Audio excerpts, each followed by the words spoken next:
Okay, so our first panel will be themed after water and environment, hydrostrategy, blue economy, and climate security in the Mediterranean. Our esteemed guests are Mr. Fre de Dinechin. He's a policy advisor to the Union of the Mediterranean and the knowledge manager of the World Bank. We have Dr. Fadi Umair from Lebanon. He's a professor of applied hydrology and a water diplomat. He's the director of the EAWRC of the Cyprus Institute, the chairperson of UNESCO's Intergovernmental Hydrological Program, IHP, and the former director general of the water resources in Lebanon.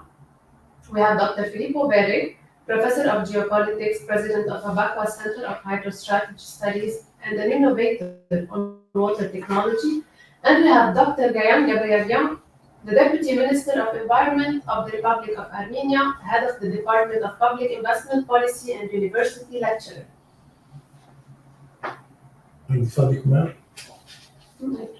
Okay, so perfect. Welcome, sir. Welcome to the forum. Good morning. I'm really happy to be with you today. Can I start? I'm really happy. Yeah, now, Patricia, we start with the first question, please, sir.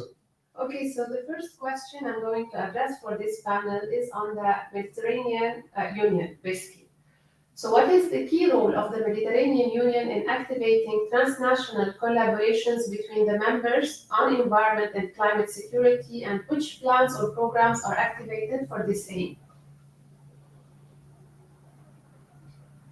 Good morning. Can you hear me well? Yeah. Okay, so thank you, Matteo. Thank you, Patricia. I would like to thank the organizers, and I would like to congratulate the organizers because you picked the right day for this event. Today is the Mediterranean Day. Well done. Under the motto of the next wave, building a shared future. This was decided 4 years ago, and the UFM was part of this decision. So we are really glad, the UFM, the Union for the Mediterranean, and we are really glad that this forum takes place this exact same day. Look, I think this topic is extremely important, and it's because blue economy enhances climate security, and at the same time, climate security is needed for the blue economy. The blue economy, offshore wind farms, electrification of ports, and so on and so forth, will enhance the resilience of communities, will enhance the mitigation of climate change, will enhance the sustainable development. And at the same time, conversely, you need sustainable communities, you need resilient territories to promote the blue economy. So this is really there are interlinkages between the two aspects, and I think this topic was very well chosen in that sense. The UFM is the Union for the Mediterranean. It's an intergovernmental organization with 43 member states. The secretariat was established 15 years ago, and this is a very important instrument for the regional dialogue and regional cooperation. And there are several instruments that we are using, and we have an approach which is based on the 3 Ps approach.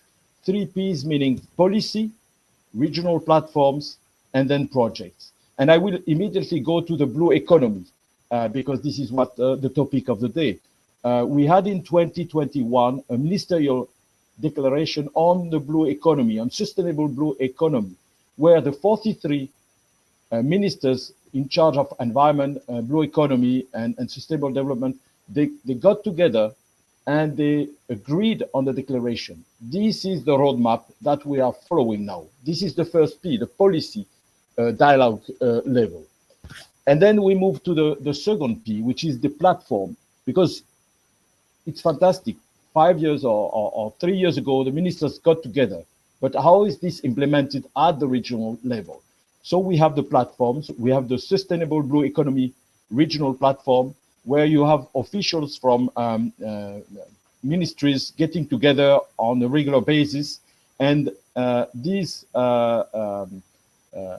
officials, they get together and they agree on a roadmap to implement the ministerial declaration. This is the second P, the second level. And then you have the third P, which is the level of the projects. And I will give you two concrete examples of projects. But I would like to say that this is not only an approach which is a top-down approach from the government, it's bottom-up approach. And that's what is very important. And that's why it's very important to have that discussion today at the Forum of Local Government and Business. We had, a year ago, a major conference, which is called the second UFM Stakeholder Conference on Sustainable Blue Economy in Athens. It was in February 2024, where more than 350 participants got together to discuss, to share, and to move forward and to agree on next steps regarding the blue economy in the context of the climate crisis. And this is the place where you can have a dialogue, a broad dialogue on not only decisions which could be taken by governments, but decisions which are taking into account the voices of the people who are working at the local and community level. This is extremely important. I would like to finish this first. I would like to finish this. I would like to finish this first part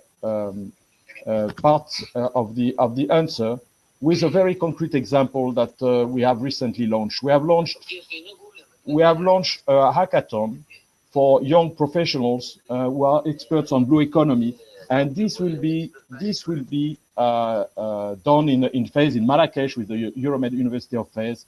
And this is a concrete example on how we want to involve local businesses. This hackathon will bring together 30 youth from the region, from the Med region, and they will come with business ideas. We'll have experts, professionals, incubators. They will work with them, and they will try to make emerge the best proposals. And these proposals will be taken to the next stage, the next step, where we'll bring investors so that they can pick the best proposals and transform these ideas into real enterprises. And this will create jobs, because this is, at the end of the day, the most important in the regions, where maybe in the south you'll have 100 million people coming to the market in the coming years. I stop here, Patricia, and over to you. Thank you. Thank you so much for your contribution. Now I would like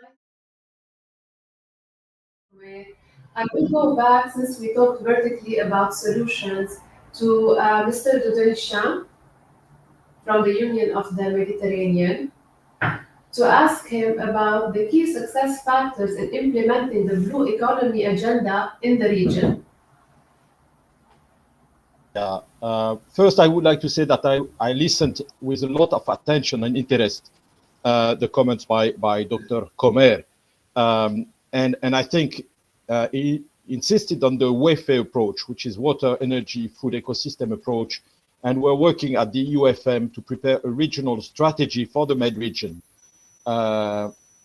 With the EU, with UNEP-MAP, with many partners, and with Professor Skoulos, whom Dr. Comer referred to. This is extremely important, and this is part of a success factor. It is connecting the dots. Connecting the dots is extremely important and not working in isolation. So this strategy will be endorsed by our 43 member states, and then there will be an action plan, and this action plan will be implemented at the national level and at the local level as well. I would say that one of the key success factors is partnership. And I will only focus on one specific partnership that the UFM is promoting now. It's financing, partnership for financing. At COP27 in Sharm el-Sheikh, the UFM had a pavilion. Actually, it was called the Med Pavilion, because we want the Med region to be recognized as a region and not as part of 3 different UN regions. As you know, you have the UN Economic Commission for Africa, for Europe, for Western Asia. No, we want the Med region to be recognized. That's why we had at Sharm el-Sheikh the Med Pavilion. And in Sharm el-Sheikh, during the COP 27, we established the Blue Mediterranean Partnership. What is this? It is a partnership to leverage financing for blue economy projects. This is extremely important because the UFM is not a financial institution. It's not a multilateral development bank. It's not an international financial institution. No, but it's a catalyzer. And this partnership has several kind of participants. I will call it the BMP, the Blue Med Partnership. You have the finance people, you will have the European Investment Bank, the European Bank for Reconstruction and Development, the French Development Agency, the German Development Agency, KfW. You'll have also Cassa Prestiti Depositi in Italy. So you'll have the lenders. You'll have also donors, Spanish, Sweden, EU, German corporation. They will put money for technical assistance, grants, and then you'll have the beneficiaries. The beneficiary countries, we start with several countries, Egypt, Jordan, Morocco, and new countries, newcomers will join. This partnership is extremely important. I think this is the key success factor. And together we can definitely attract more financing and at the same time make sure that there are more bankable projects and more projects which are designed, developed and implemented by the local communities, by the local businesses, because this partnership is for private and public investments. This is extremely important. And this is something I like to insist on in the context of this forum today, because this forum is on local government and businesses. We have to match the mismatch between the money which is floating around and the needs at the local level. And this is exactly through these partnerships that we can do that. I stop here, and I'm willing to continue if you want to ask more questions. I just want to tell you that on our next panel, we will address the methods of public and private partnerships.